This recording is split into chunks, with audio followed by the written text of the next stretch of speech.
M A final Urdu class میں آپ کا خیر مقدم ہے۔ آج ہم تنقید کے حوالے سے اپنی بات رکھیں گے۔ تنقید میں جب ہم بات کرتے ہیں تو تنقید کے اصولوں کو متعین کرنے والی بہت ساری ایسی ادبی ہستیاں ہیں جن کے نظریات کو جانے بغیر ہم ادب کے حوالے سے کوئی بنیادی بات نہیں کہہ سکتے۔ تنقید کے بڑے بنیاد گزاروں میں ایک اہم نام ارسطو کا ہے، جو یونانی فلسفی تھا اور ایک ادبی نقاد بھی۔ بنیادی طور پر وہ فلسفی تھے، لیکن ان کی ایک کتاب پوئٹکس شعر و ادب کے حوالے سے ہے، جو ادب کی دنیا میں بہت بلند مقام رکھتی ہے۔ ارسطو افلاطون کا شاگرد تھا، اس کو انگریزی میں پلیٹو کہتے ہیں۔ جہاں تک شاعری اور شاعری کا تعلق ہے، استاد اور شاگرد کے نظریات میں ہمیں نہ صرف فرق نظر آتا ہے بلکہ اختلاف کی صورتیں بھی سامنے آتی ہیں۔ ارسطو سن 384 قبل از مسیح، یعنی کہ عیسیٰ علیہ السلام کے پیدا ہونے سے 384 سال پہلے کلیسیڈس کے ایک مقام اسٹاگیر میں پیدا ہوا، اور ان کے والد نیکوماکس میکڈونیا کے شہنشاہ ایمنیٹس ثانی کے دوست تھے اور اس کے محل کے خاص طبیب تھے، ڈاکٹر تھے۔ 17 برس کی عمر میں ارسطو افلاطون کی اکیڈمی، جو ایتھنز میں واقع تھی، داخل ہوتا ہے۔ اس ادارے میں وہ 20 برسوں تک زیر تعلیم رہا، علم حاصل کیا۔ سن 347 میں جب افلاطون کا انتقال ہو گیا تو ارسطو اس اکیڈمی سے الگ ہو گئے اور اپنے ایک دوست زینوکریٹس کے ساتھ مائسیا کے ایک مقام ایسوس میں منتقل ہو گئے۔ ایسیس اور ایٹازینیوس کا حکمراں ارسطو کا دوست تھا، جس کا نام ہرمیاس تھا۔ ارسطو اپنے دوست کا مہمان بن کر رہنے لگا۔ یہاں تقریباً وہ 3 سال تک قیام پذیر رہا۔ سن 345 قبل مسیح میں ہرمیاس کا انتقال ہو گیا۔ ارسطو نے اس کی بھتیجی پائتھیاس سے شادی کر لی۔ شادی کے اول 2 سال بسوس میں گزارے۔ 343 قبل مسیح میں مقدونیہ کے فلپ نے ارسطو کو اپنے یہاں آنے کی دعوت دی اور وہ سکندر اعظم کا اتالی مقرر ہو گیا۔ اس نے سکندر کو 6 برسوں تک تعلیم دی، لیکن جب سن 335 قبل مسیح میں فلپ کا انتقال ہو گیا تو ارسطو ایتھنز واپس آ گیا اور اپنا مشہور اسکول لائسیوم قائم کیا۔ یہاں ارسطو نے اپنی تقریروں کے ذریعے تعلیم کا سلسلہ شروع کیا۔ اس کی زیادہ تر کتابیں اسی دور میں تخلیق پائیں۔ ارسطو نے ادب کے علاوہ سیاست اور دوسرے سماجی علوم پر جو بنیادی باتیں لکھی ہیں، وہ آج بھی ریفرنس کے طور پر پیش کی جاتی ہیں، اور ان کا حوالہ دیے بغیر ہم کسی بھی موضوع پر گفتگو کرنے کے لائق نہیں رہتے ہیں۔ ان سب سے قطع نظر ادب کے حوالے سے ان کی جو سب سے اہم ترین کتاب ہے وہ ہے بوتقہ یعنی پوئٹکس۔ یہ کتاب بھی مکمل کتاب نہیں ہے بلکہ ایک نامکمل کتاب ہے، تاہم یہ اپنے آپ میں بڑی اہمیت کی حامل ہے۔ اس میں طربیہ، علمیہ اور رزمیہ شاعری سے بحث کی گئی ہے۔ ڈراموں میں خاص طور پر یہ ڈرامے کے فن سے متعلق ہے۔ اس میں کل 26 ابواب ہے اور بہت ساری جگہ ایسی ہیں جہاں ارسطو یہ کہتا نظر آتا ہے کہ ہم اس موضوع پر بعد میں گفتگو کریں گے، لیکن بعد میں اس موضوع پر ہمیں گفتگو نہیں ملتی۔ اس سے یہ معلوم ہوتا ہے کہ یہ کتاب ہمیں جو دستیاب ہوئی ہے وہ مکمل کتاب نہیں ہے۔ تاہم یہ علمیہ ڈراموں کے حوالے سے ایک مستند ادبی دستاویز کی حیثیت رکھتی ہے اور یہ ایک فلسفیانہ بحث کو جنم دیتی ہے اور دوسرے ادبی مباحث کو بھی اس کتاب میں جگہ دی گئی ہے، جس نے ادبی تنقید میں آگے جا کر بحث کا سلسلہ آگے بڑھایا۔ اب یہ کتاب جو لکھی گئی ہے اس کے بارے میں یہ کہا جاتا ہے کہ یہ کتاب دراصل اس نے اپنے استاد افلاطون کے نظریے کو رد کرنے کے لیے لکھی تھی۔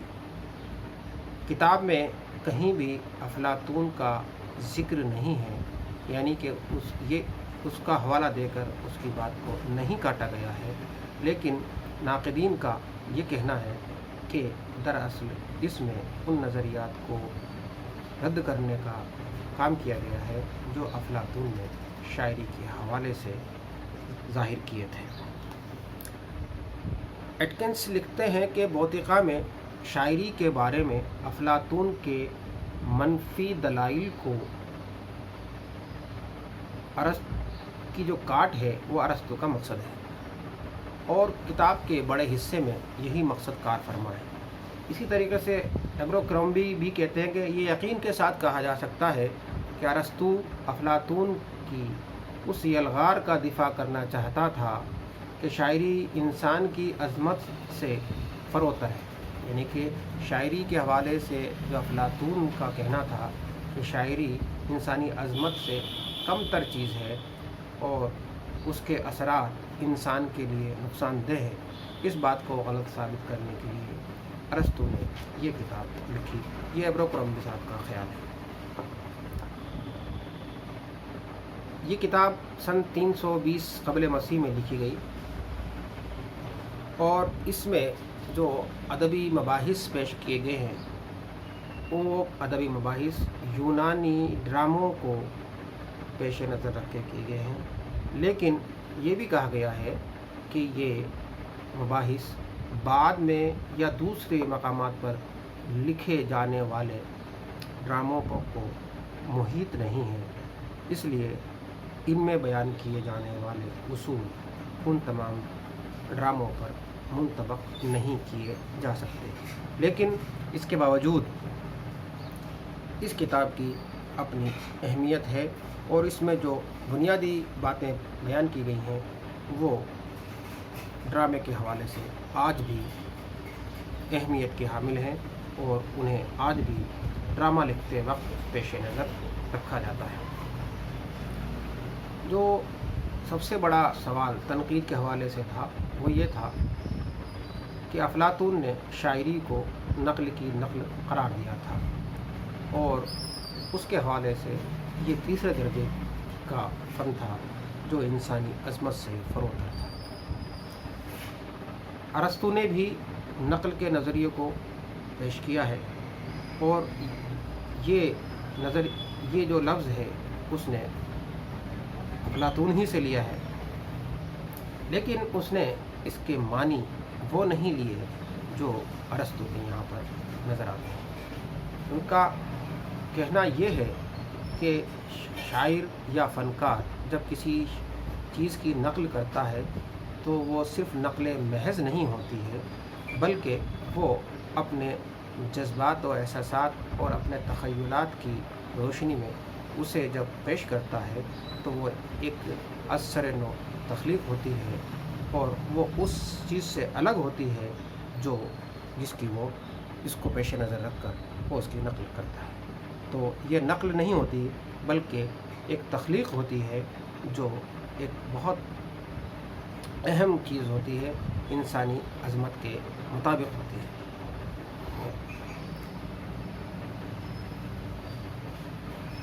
بوچر نے اس حوالے سے لکھا ہے کہ فنون لطیفہ کا تعلق فطرت کی نقل محض سے نہیں ہے، کھردری سچائی کا بے تعلق اظہار ہے۔ ان کا کام تو سچائی کو زیادہ نکھار کر سامنے لانا، یعنی کہ سچائی کا کھردرا اظہار نہیں کرتا فنکار، بلکہ اس کو سچائی کو زیادہ نکھار کر سامنے لاتا ہے، اور یہ بہت بڑا کام ہے جو ایک فنکار سر انجام دیتا ہے۔ افلاطون نے جس طرح اپنا نظریہ نقل پیش کیا تھا، اس کو رد کرتے ہوئے ارسطو کی دلیل یہ ہے کہ میز، وہ کہتا ہے کہ ایک میز کی افلاطون نے کہا تھا کہ ایک میز بناتا ہے، اور میز بھی کسی حقیقی میز کی نقل ہے، اور شاعر اس میز کی نقل کرتا ہے جو کسی بڑھئی نے بنائی ہوتی ہے۔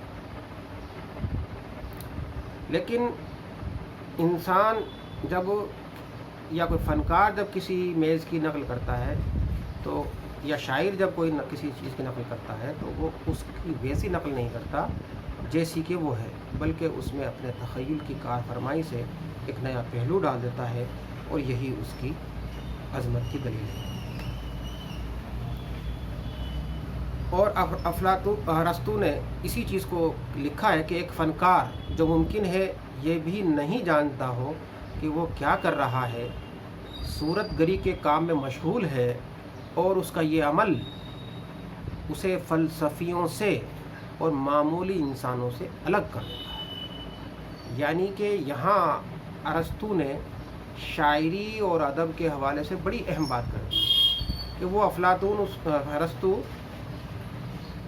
شاعر کو یا فنکار کو معمولی انسان سے بھی الگ کرتا ہے اور ایک فلسفی سے بھی الگ کرتا ہے۔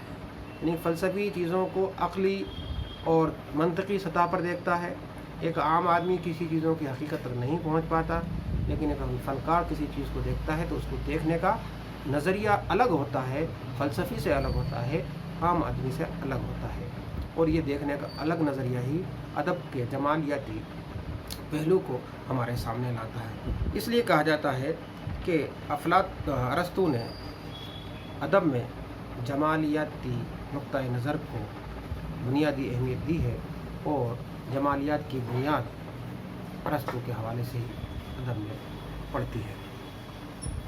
ارسطو آگے چل کر یہ کہتا ہے کہ ادب جو ہے، شاعری جو ہے، وہ کیتھارسس کا کام ہے۔ کیتھارسس کیسے ہوتا ہے؟ اس کا کہنا یہ ہے کہ جب کوئی ہم ڈرامہ دیکھتے ہیں، کوئی المیہ دیکھتے ہیں، تو ہمارے خوف اور ترس کے جذبات باہر آ جاتے ہیں، اور ہمارے اندر ایک ہلکا پن محسوس ہوتا ہے۔ اس کو تزکیہ یا کیتھارسس کہتے ہیں۔ لیکن یہ تزکیہ مذہبی تزکیہ نہیں ہے، بلکہ یہ ایک ایسا تزکیہ ہے جسے ہم نفسیاتی پہلو کہہ سکتے ہیں۔ تو ارسطو نے ادب میں نفسیاتی پہلو کو پیش نظر رکھتے ہوئے یہ کیتھارسس کا نظریہ پیش کیا، اور نقل کے نظریہ پیش کرتے ہوئے ارسطو نے جس بات پر ہماری توجہ دلائی ہے وہ یہ ہے کہ نقل کرنے سے انسان کو مسرت حاصل ہوتی ہے، تو انبساط و کیفیت کی صورتیں پیدا ہوتی ہیں۔ تو جمالیاتی اور انبساطی جو نظریہ ہے، یا جسے کہتے ہیں کہ فن برائے فن کا جو نظریہ ہے، اس کی کہیں بنیادی باتیں ارسطو کے یہاں ہمیں ملتی ہیں۔ تو ارسطو ہمارے نفسیاتی پہلو پر بھی توجہ دیتا ہے اور انبساطی پہلو پر دیتا ہے، اور ادب کا یہ وہ رویہ ہے جو آج بھی ہم ادب لکھتے وقت، ادب کی تنقید کرتے وقت ان چیزوں کو پیش نظر رکھتے ہیں۔ اس لیے ارسطو کے بہت سے نظریات سے، بہت سی باتوں سے اختلاف کے باوجود اس کے نظریات آج بھی بامانی ہیں، اور انہیں پیش نظر رکھے بغیر ہم ادبی تنقید کے حوالے سے گفتگو نہیں کر سکتے۔ ارسطو کے حوالے سے بہت ساری باتیں ہیں، لیکن آج کے لیے اتنا ہی کافی ہے، اور آئندہ کسی اور موضوع پر آپ کے سامنے بات رکھی جائے گی۔ آج کے لیے اتنا ہی کافی ہے۔ بہت بہت شکریہ۔